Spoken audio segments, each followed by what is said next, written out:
Welcome to YOUCANIC. Today here on YOUCANIC we have a 2016 Kia Sedona, and on this Kia Sedona we're going to go over how you replace your license plate light. And so to replace this light, we've got two screws here that we need to remove to release the housing. They're just a Phillips, size P2.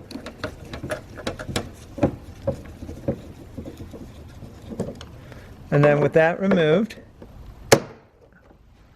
I'm going to use a pick tool or screwdriver to be able to get this to pop down. And then once it's down,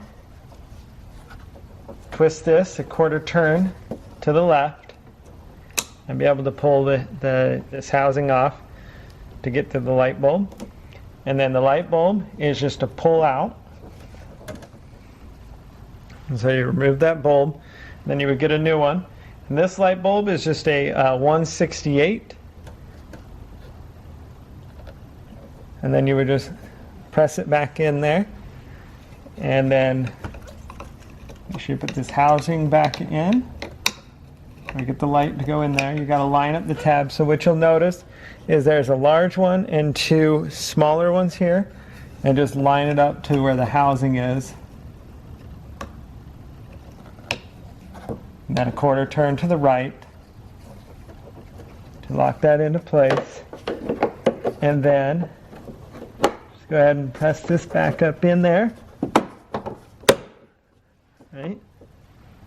And now go ahead and put the two screws back in and tighten those up.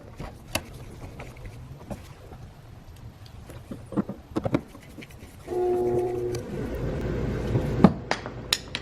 that's how you replace your license plate light on both sides. They're the same, but that's how you replace it on your 2016 Kia Sedona. Thanks for watching YOUCANIC, where you can be the mechanic.